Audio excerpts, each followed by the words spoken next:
नमस्कार, मैं अजय कुमार अलंकार, सेवानिवृत्त अपर निबंधक सहयोग समितियाँ एक बार पुनः आपके समक्ष उपस्थित हूँ सहकार यूट्यूब के एक नए अंक के साथ। आज के अंक का संदर्भ पैक्स की मतदाता सूची के तैयारी के क्रम में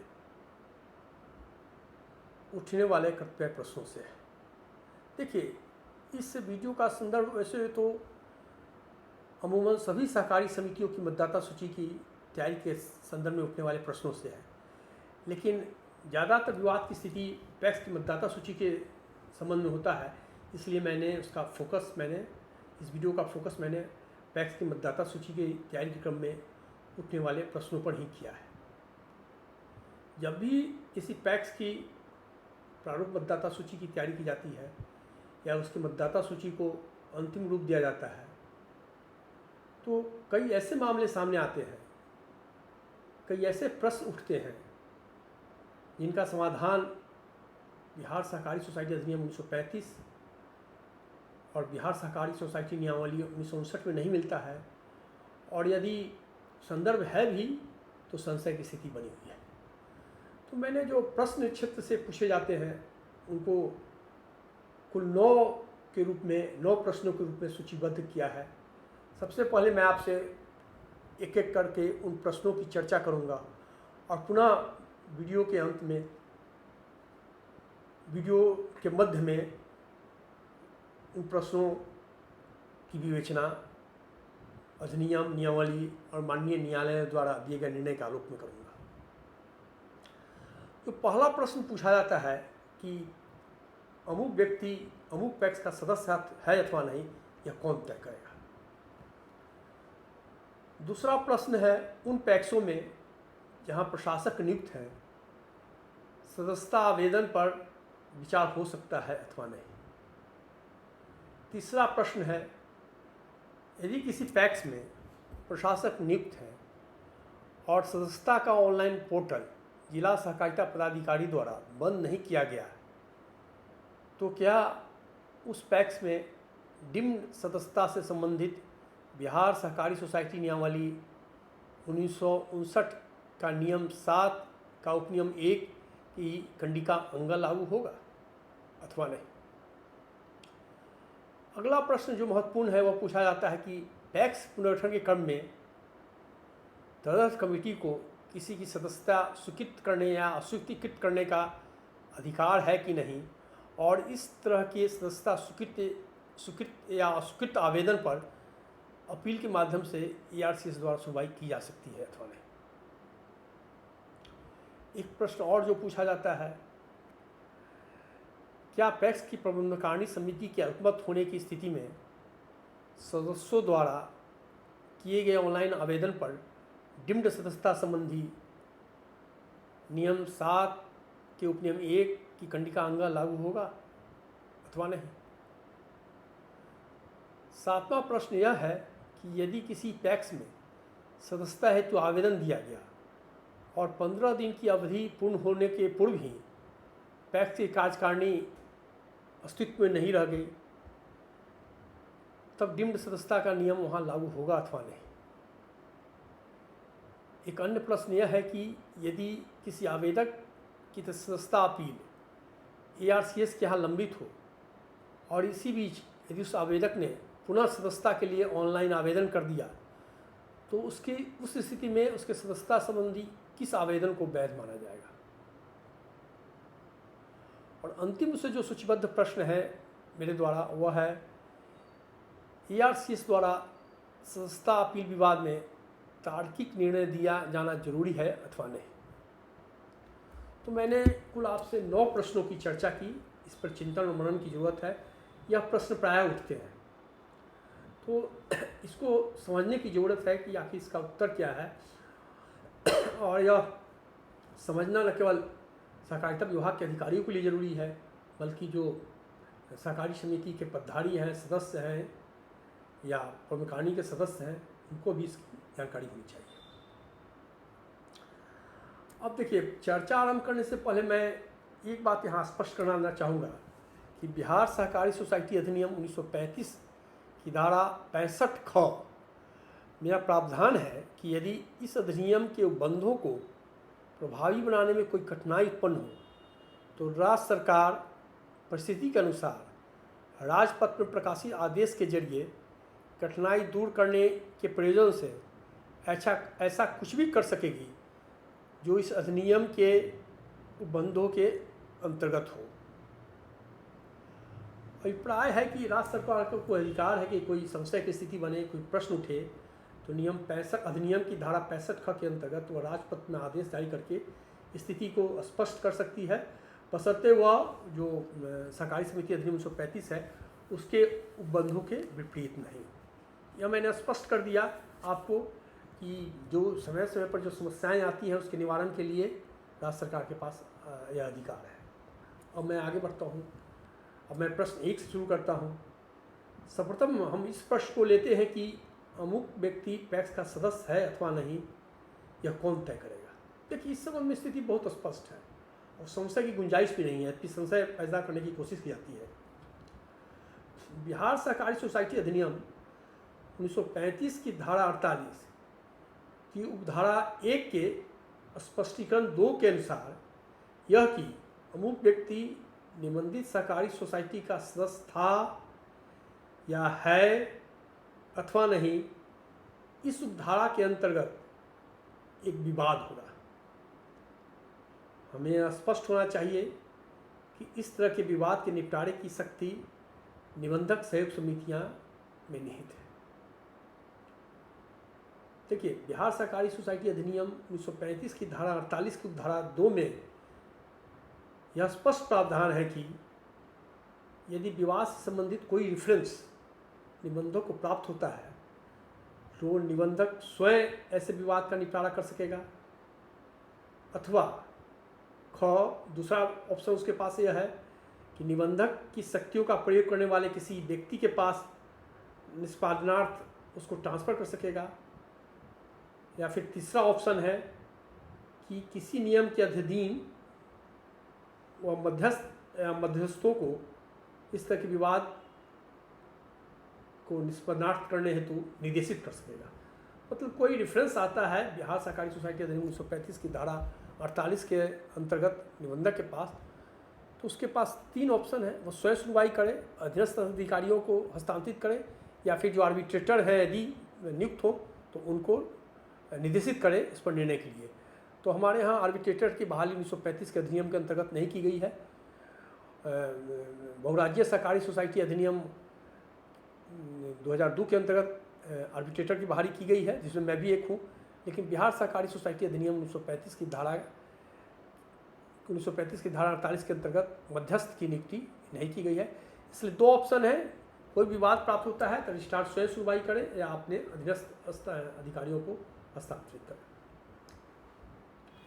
लेकिन मैंने तो यह कहा कि नहीं, अमुक व्यक्ति सदस्य है या नहीं, यह अधिनियम के अनुसार विवाद का मामला बनता है। तब यह प्रश्न मुझसे पूछा जाता है या प्रायः पूछा जाता है कि बिहार राज्य निर्वाचन प्राधिकार द्वारा पटना द्वारा मतदाता सूची के संबंध में सुनवाई क्यों की जाती है। देखिए, इसके लिए इस संबंध में आपको मैं यह स्थिति स्पष्ट कर देना चाहूँगा कि आप बिहार सहकारी सोसाइटी अधिनियम 1935 की धारा 14 का अवलोकन करें, जिसमें स्पष्ट किया गया है कि निबंधित सहकारी सोसाइटी के प्रबंध समिति के निर्वाचन के संचालन की जिम्मेवारी बिहार राज्य निर्वाचन प्राधिकार अधिनियम 2008 तथा उसके अधीन बनी नियमावली सपठित बिहार सहकारी सोसाइटी अधिनियम 1935 तथा उसके अधीन बनी नियमावली के अधीन बिहार राज्य निर्वाचन प्राधिकार पटना द्वारा कराया जाएगा। स्पष्ट है कि सहकारी समितियों की प्रबंध समिति का निर्वाचन बिहार राज्य निर्वाचन प्राधिकार कराएगा, लेकिन इस संदर्भ में वह ध्यान रखेगा बिहार राज्य निर्वाचन प्राधिकार अधिनियम 2008 और उसके अंतर्गत बनी नियमावली, इसी तरह बिहार सहकारी सोसाइटी अधिनियम 1935 तथा उसके अंतर्गत बनी नियमावली के जो प्रावधान है उसका वह ध्यान रखेगा।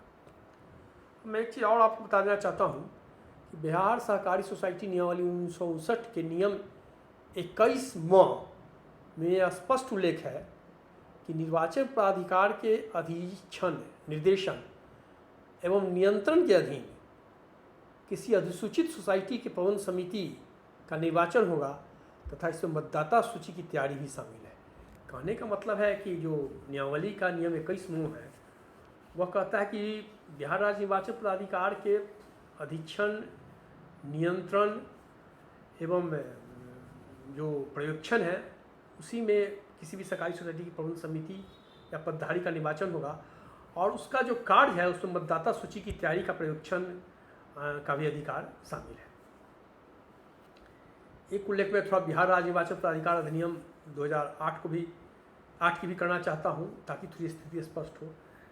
बिहार राज्य निर्वाचन प्राधिकार अधिनियम 2008 की धारा 17 में यह लिखा गया है कि बिहार राज्य निर्वाचन प्राधिकार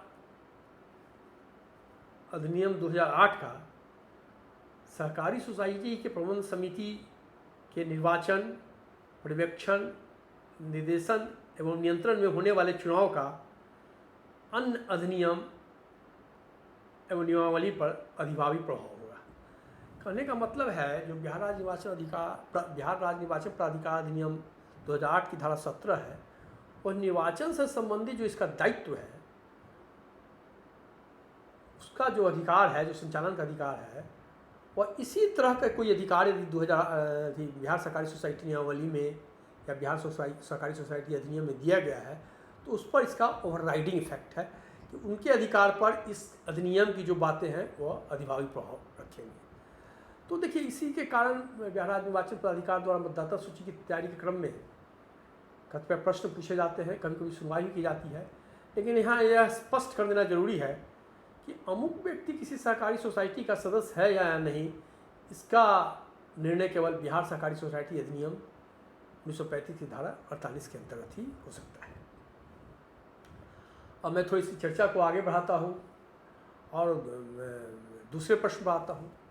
दूसरा प्रश्न यह पूछा जाता है कि क्या प्रशासक को, यदि किसी पैक्स में प्रशासक की नियुक्ति की गई है तो क्या प्रशासक को किसी को सदस्य बनाने का अधिकार है। और इस चर्चा को और बल मिला है कि अभी इधर एक निबंधक सहयोग समितियां ने एक पत्र निकालकर उन व्यापार मंडलों में जहां चुनाव की प्रक्रिया बाधित है नए सदस्य बनाने का अधिकार प्रशासक को दिया है।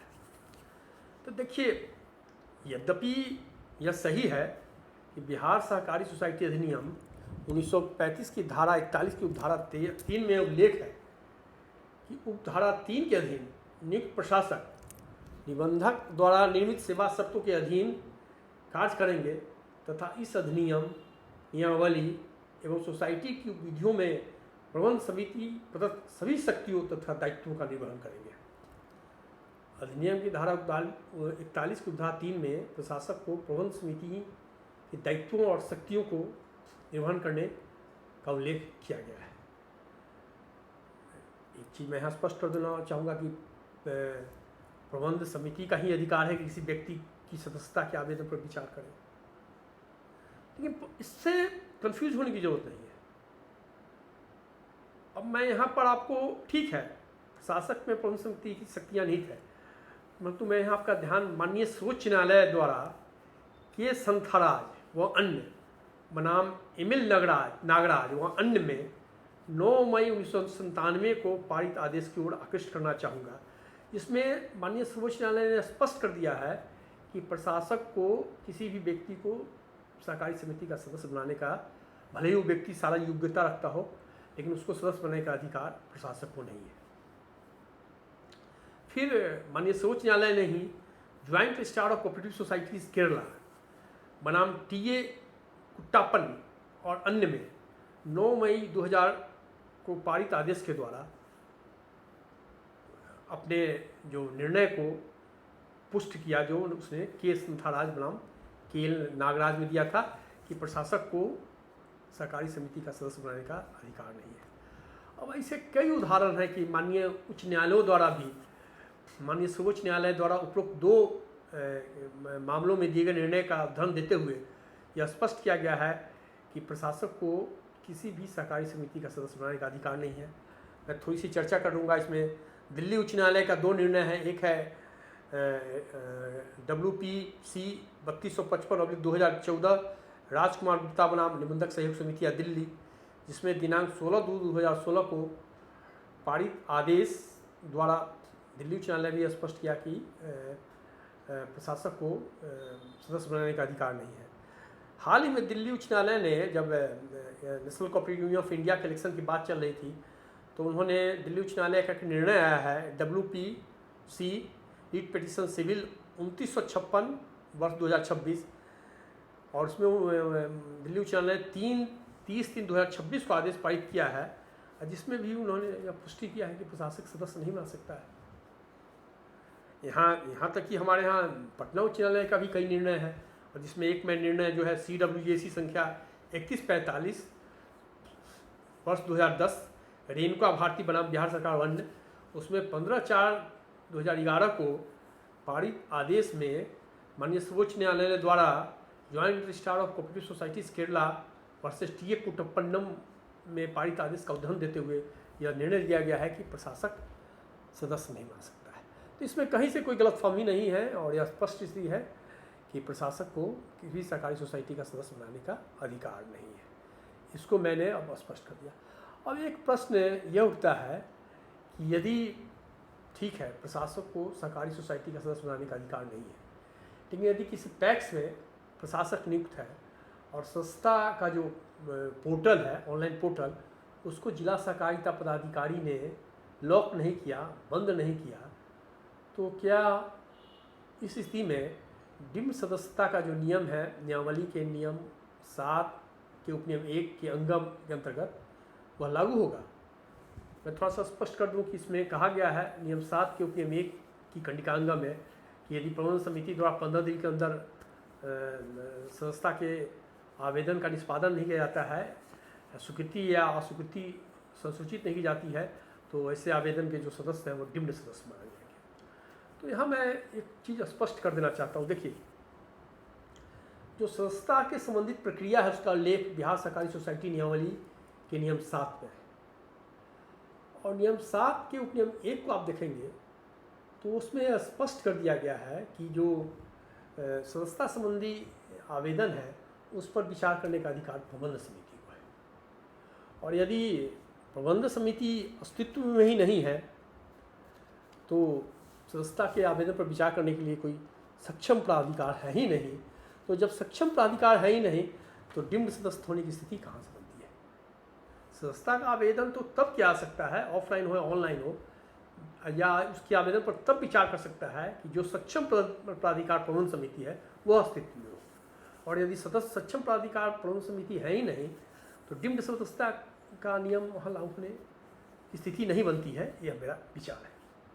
अब मैं थोड़ा सा आपको आगे बढ़ता हूँ। एक प्रश्न और पूछा जाता है, बड़ा इंपॉर्टेंट प्रश्न है कि पैक्स पुनर्गठन के क्रम में यदि तदर्थ समिति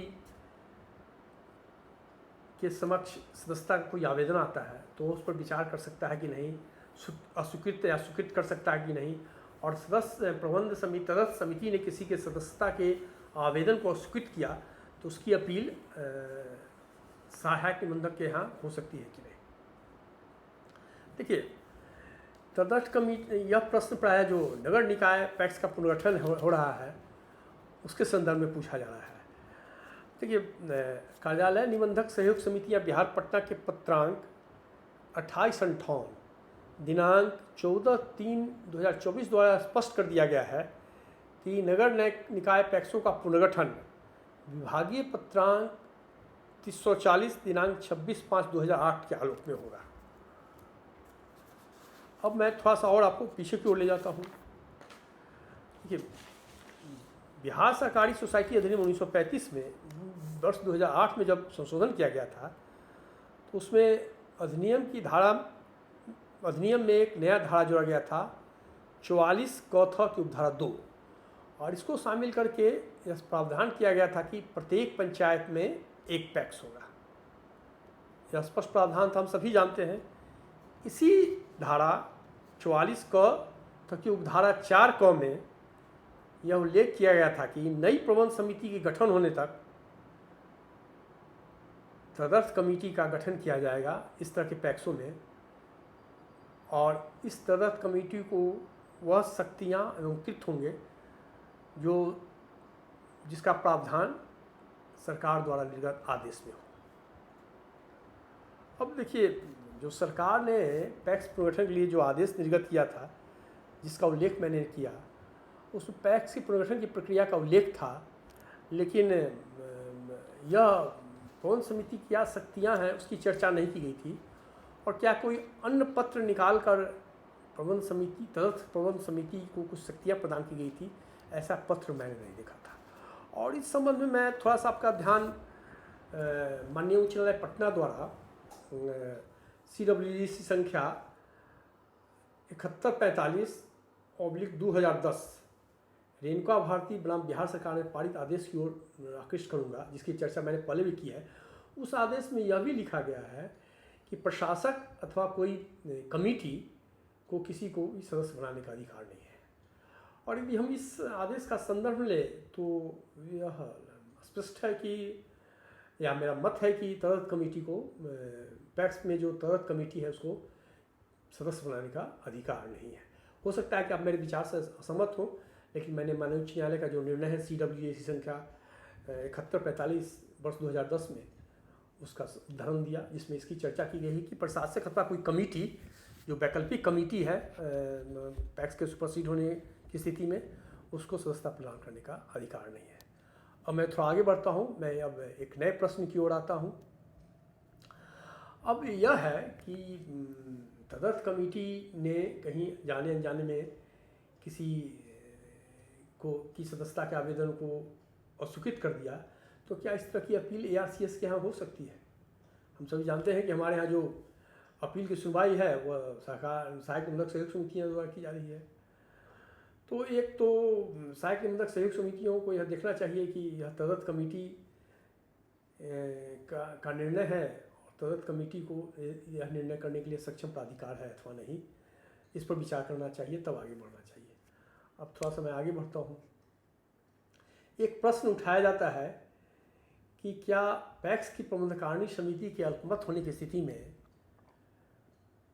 जो नियमावली के नियम 7 के उपनियम 1 की कंडिका अंगा के अंतर्गत डिम्ड सदस्यता का प्रावधान है वह लागू होगा।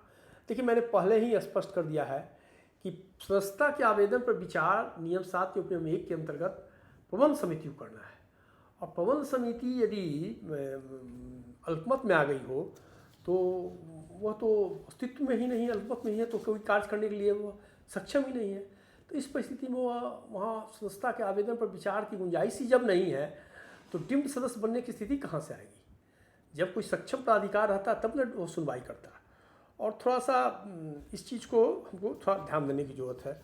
और एक अन्य प्रावधान है जो नियम 22 का उपनियम 2 है, वह कहता है कि प्रबंध समिति का गठन तब तक पूर्ण नहीं समझा जाएगा जब तक कि पदेन सदस्यों यदि कोई हो सहित निर्वाचित सदस्यों की संख्या प्रबंध समिति के कुल सदस्य संख्या के आधे 50% या उससे अधिक नहीं हो जाती है। यहाँ भी मैंने स्थिति स्पष्ट कर दी। और मैं थोड़ा सा आगे बढ़ता हूँ। एक स्थिति यह भी आती है कि किसी व्यक्ति ने किसी पैक्स की सदस्यता के लिए आवेदन किया और इसी बीच किसी कारण से उस पैक्स की कार्यकारिणी समिति भंग हो गई, अस्तित्व में नहीं रही, तो क्या वह फिर डिम्ड सदस्यता संबंधी आवेदन लागू होगा? सपोज कीजिए कि किसी व्यक्ति ने सदस्यता का आवेदन किया और 5 दिन, उसके आवेदन के 5 दिन के भीतर वहाँ की कार्यकारिणी समिति का कार्यकाल पूरा हो गया या वहाँ की कार्यकारिणी समिति किसी कारण से भंग हुई, तो उस स्थिति में क्या होगा? जवाब पुनः स्पष्ट है, सदस्यता आवेदन पर विचार करने का अधिकार प्रबंध समिति को है। प्रबंध समिति जब अस्तित्व में है ही नहीं, तो डिम्ड सदस्यता के प्रावधान को लागू होने का कहाँ प्रश्न उठता है? प्रबंध समिति ने तो ऐसा नहीं है कि उस पर विचार नहीं किया, उसको विचार करने का मौका ही नहीं मिला। तो मेरे ख्याल से यहाँ भी इस चीज़ को हमको देखना चाहिए।